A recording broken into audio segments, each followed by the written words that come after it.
Boston College has a top 20 class in the class of 2026, but to get an elite class for BC, they have to land these recruits.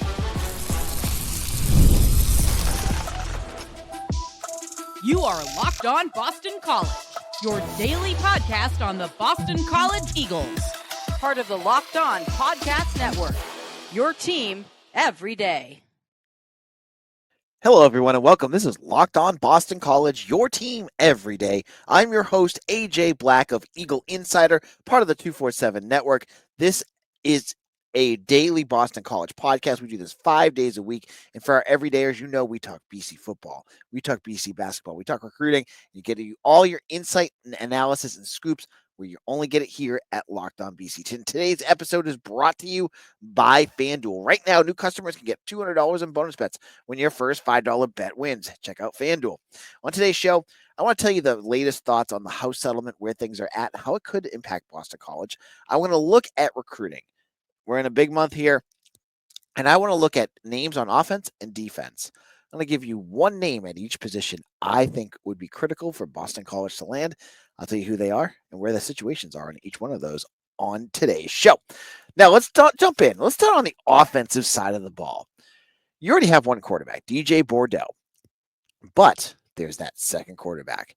And as I said before, Boston College is not going for just any second quarterback. They have one in mind. And if they don't land this quarterback, they are not going to get a second quarterback. And that's okay. They could push that ahead to 2027 if there's another target that they're looking for there. The name that they're looking at, if you're an everydayer, you've heard this name a million times coming out of my mouth, is Femi Babalola out of Ravenwood, Tennessee. This has been a 6'4" quarterback that they've had on their radar for over a year. Jonathan DiBiase has done a really nice job of recruiting him. But right now, Babalola has some other offers. He's looking at Maryland. He's looking at NC State, Georgia Tech. BC has their work cut out ahead of them. But BC also has an official visit set up with him. And, it seems like he's waiting for something. Maybe he's waiting for an SEC offer. He's from SEC country. I could see that happening. But if BC can land him, this is a guy they really, really want. He's a high priority. So when it comes to quarterbacks, you got Bordeaux, but you also want Femi Babalola. That would be your 1 and 2. So that would be your only other quarterback that you're looking at, unless someone's tape pops out. But I have not heard of any new 26 quarterbacks that BC has been looking at. And I'm pretty connected with all that. At running back, the name that I want is Jamal Rule from South Carolina. Now, this is a running back that has multiple big-time offers. He is from, he's from SEC country too. You're going to see that a lot with some of these guys. He's not a high, he's a mid 3-star, but he's also got official visits set up to Nebraska, Wisconsin, and BC. Along with BC. It was tough between Rule and Cedric Addison. Cedric Addison was my 1A, 1B. Addison's got elite speed. If you want a speedy running back, that's your dude. He's blowing up too, but I'm going to go with Rule on this one. I just think this guy is like the kind of BC running back that you would like to see at Boston College. He's 6 feet tall, 205 pounds of high school weight. You could probably get him up to 6'15". Big heel. 6'15", 215. Gosh, don't want a guy that big. So he's got good size. He can run the ball. He's got big offers. He's at running back, and he's taking an official visit to BC. He's coming on the 20th, the end of the month. So hopefully with official visits, especially with him having Nebraska and Wisconsin in front of him, he actually makes it to BC, because a lot of times when it's late, you run the risk of a guy falling in love with a kid falling in love with a school during an official visit and then committing before he even gets on your campus. So that's where I would worry there, but we'll have to wait and see. I'm going to go next to tight end. BC, they're looking at tight ends, and this is not a position that they're really pushing hard in this class. They had 3 tight ends 4 actually, if you want to consider, and you should, Kalen Kaczynski. You have 4 tight ends in one class. They clearly wanted to build it there. They're going to go for one, and that one name is Tex Vaughn.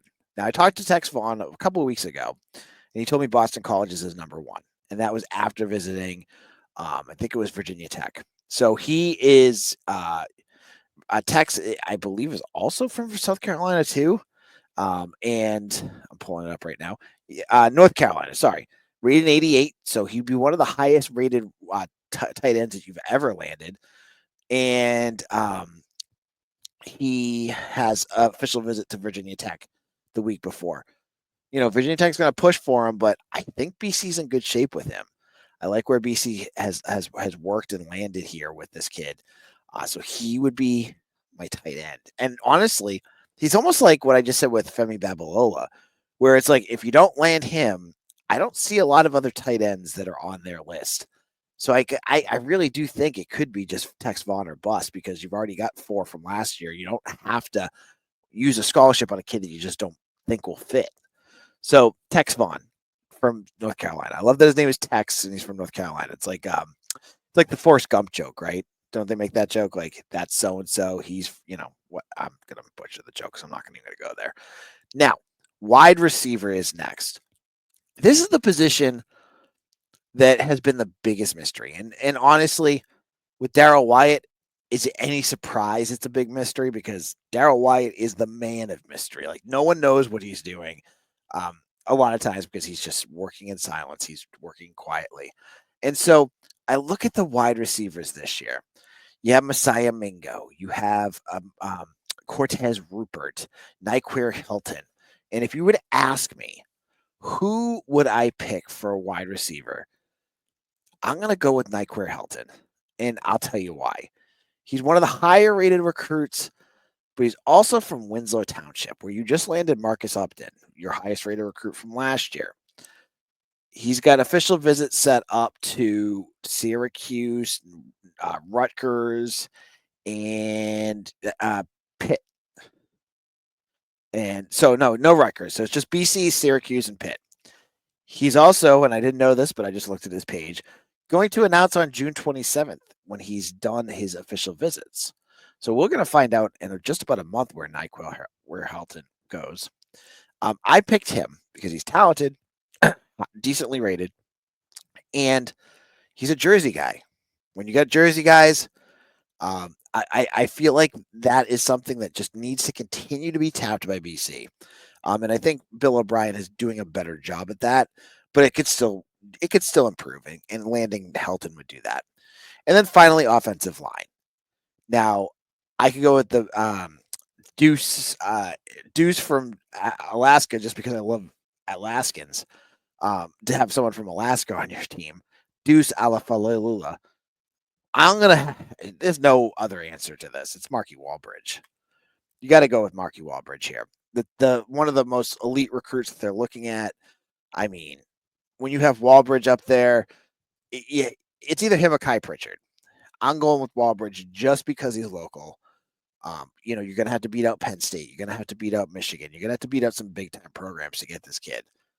But if you can land him, this is a good one. Now, people are going to look at his rating and go, AJ, why does it matter? Because he's only an 87. He's a 3-star. Look, if big time programs really like him, I'm going to tell you right now, I would bet you if he commits to Penn State, he'll be a 4-star before the end of next year. It's going to happen. If he ends up at BC, maybe not, but that just honestly, rankings doesn't matter. He's a talented player. He's very, very talented if you need to land him. So there's one player I gave you from every position on the offensive side of the ball. Do you agree with me? Is there some that you've heard of that you'd rather have? Leave it in the comments. On the defensive side is coming up next. We're going to talk about one player specifically that I think is the most important player that they're looking at, and I'll explain why in just a moment.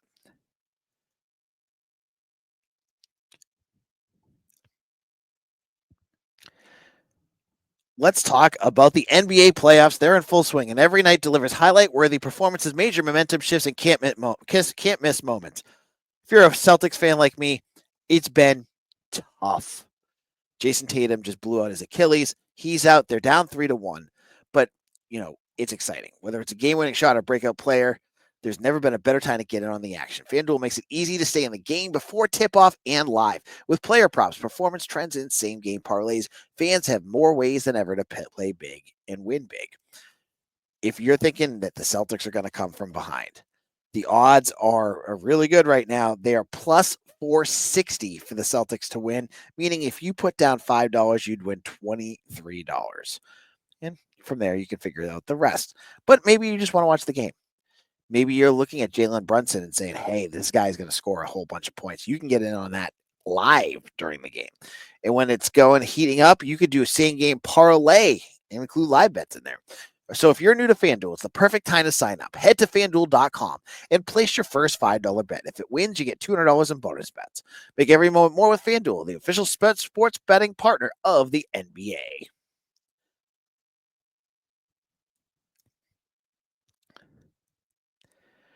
Thanks for hanging with us. This is Locked On Boston College, and I am your host, AJ Black. Thank you all who have subscribed, all our first listeners. If you wake up every morning and you're cooking yourself eggs on the grill, and you want to get yourself in college football mode, you check us out. Thank you so much. And for all of you who are, gosh, if I'm the voice that you're listening to while working out, even better. Thank you all. And if you make this part of your daily routine, you're the MVP here. Now, let's talk the defensive side of the ball. Now, BC's defensive line, as I said on yesterday's episode, has been something that they've really kind of pushed for. And there's one player, and this player, to me, is the biggest name that Boston College is looking at, and that is Carter Gooden. I think Carter Gooden is in for a big senior year.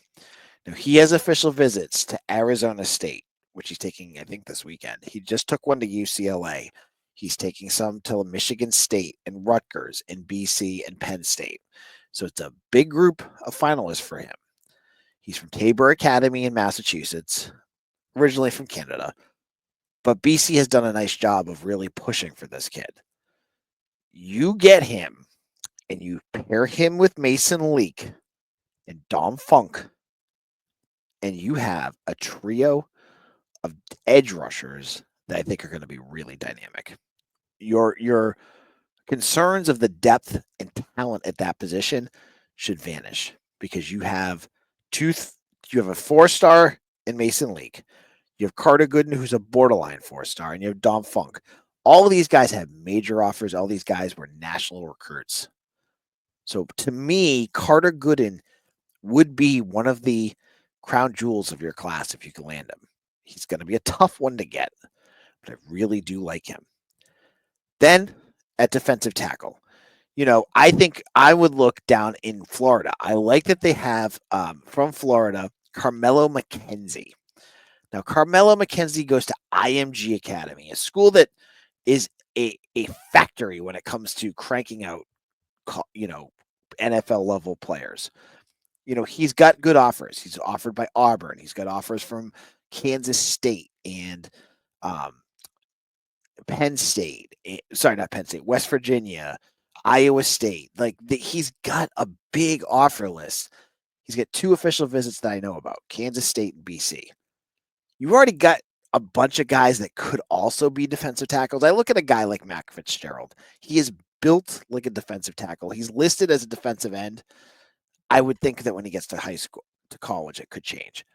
But if you want a true nose tackle, Carmelo McKenzie could be that guy. So, you getting it from a factory in Florida, as long as he fits this culture, sign me up. On yesterday's show, I'm going to go through this one faster because I already talked about it. Our linebackers. And there are 2. It's Jaden Williams and Rocky Cummings. If I was just to kind of go with one, I'd go with Jaden Williams. And it's just based off of offer list for this one. Jaden Williams was just offered today by another big program. So his offer list is growing more and more, but BC got in with him early. He's a good player. He's a very good player. So I like Jaden Williams. He's not a 4-star. And BC, how many Jaden Williams has BC had? I feel like we just had a wide receiver that ended up at Texas State. I know there's a Jaylon Williams, there's a Jalen Williams. So there's been a bunch of names like this. He would just fit in with that group well. The secondary, give me speed in the secondary. So I'm going to go with Ridgeview, North Carolina, cornerback Jordan Best. Elite speed when it comes to what he can do. He's a track star from North Carolina. He's looking at NC State and BC. I like I like this kid. I don't know how reasonable it is given that he's from the NC State area, that area of the country. I mean, North Carolina. I don't know North Carolina, so maybe he's far away, but he's from that state. So I'm going to go with that. He's another name that I think I would love to see at BC. The secondary is really not a huge area of emphasis this class because BC brought in like 8 defensive backs last year. They brought in so much talent there that I don't think they needed to really focus on it. So there's a few names that are popping up. You got like Sorrell Howard, and there's a few others that are taking official visits. But I go back to Jordan Best. This is a name that's kind of flown under the radar, but when you pair up that speed to go with a guy like TJ Green, or they've had Ashton Cunningham. I was confused with Marcellus Townsend. That you've got speed in your secondary. That's what you want in their track stars, all of them. So I'm going to go with Jordan Best here. Now, do you agree with what I'm saying? Maybe you don't know much about it. Head on over to Eagle Insider. I have, you can check out who the official visitors are. There's a whole tab that we keep them up to date. We have updates on names that are popping up. We have official visit primers. I mean, everything that you would want all in one place. Some of it's VIP, but if you want to support our work, it's like price of a cup of coffee to get insider BC information that's correct. I don't feed you nonsense. If you've been following along with me, what I know is what I know. I talk to a lot of folks, both within the program and recruits and coaches, all sorts of stuff. So if you want that insider info, come on over to Eagle Insider. I hope you guys consider that strongly. I hope you consider it strongly. Now, in our final segment, the House settlement is coming up, and there's some interesting new info that came out that I think really kind of shines a light on where BC stands on some of this stuff. You're going to want to hear my thoughts on that in just a moment.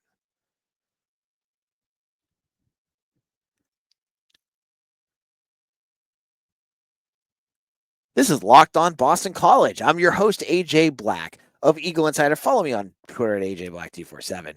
And when you are done this episode, I told you I was going to do a Locked On Squad this week. We're not able to do that.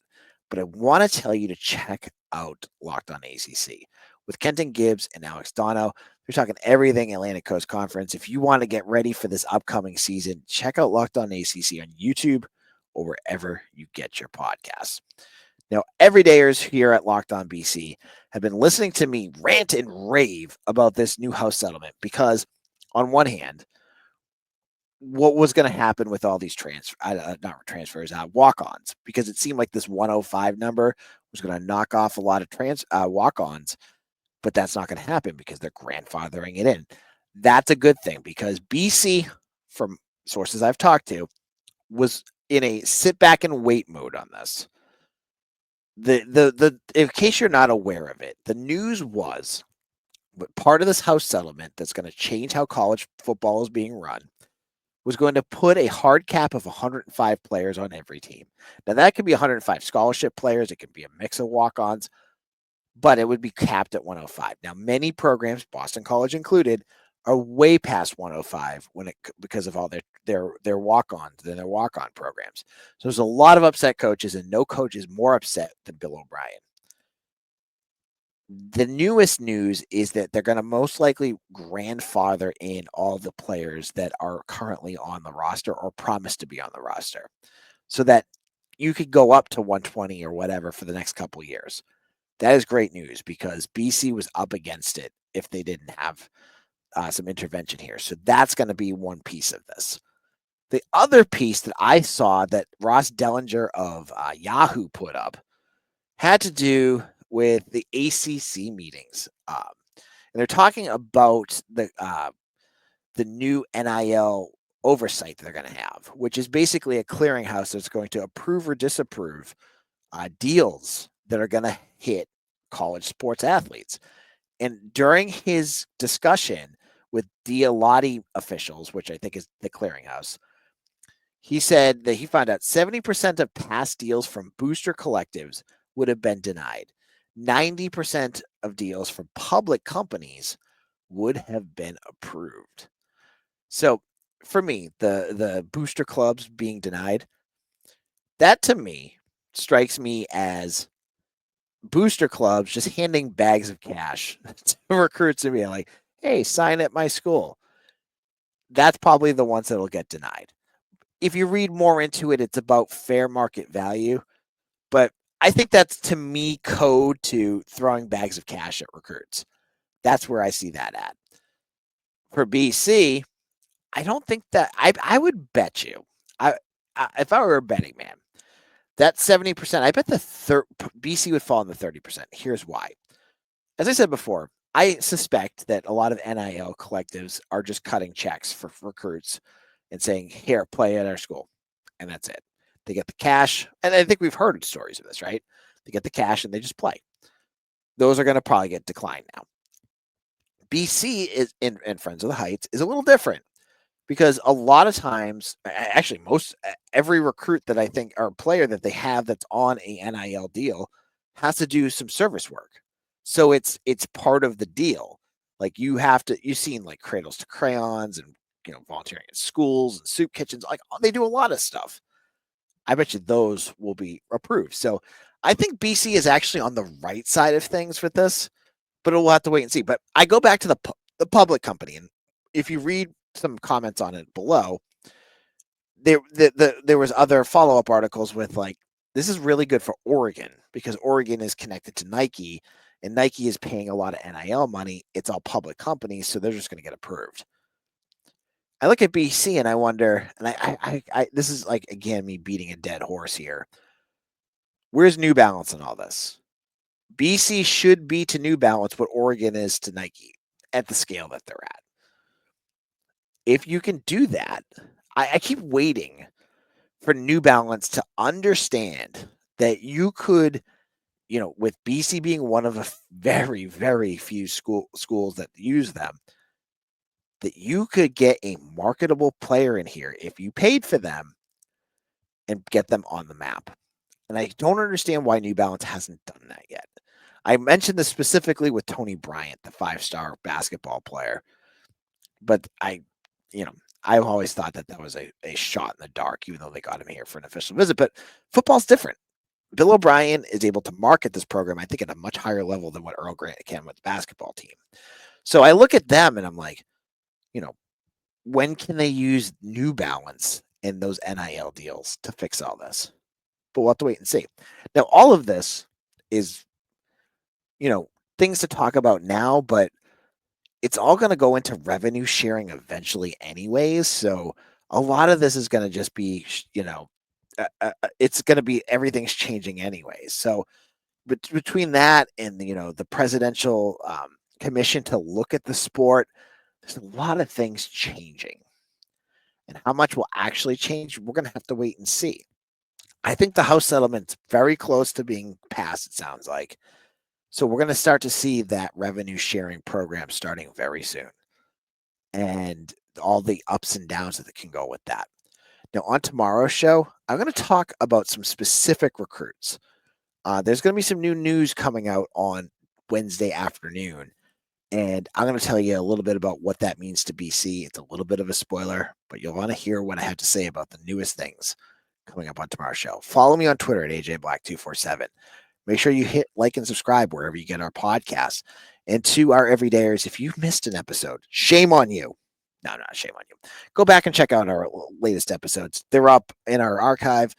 We're out of season, so there's lots of good stuff. If you haven't heard it yet, please go back and listen to it. And thank you all for listening to Locked On Boston College, your team every day.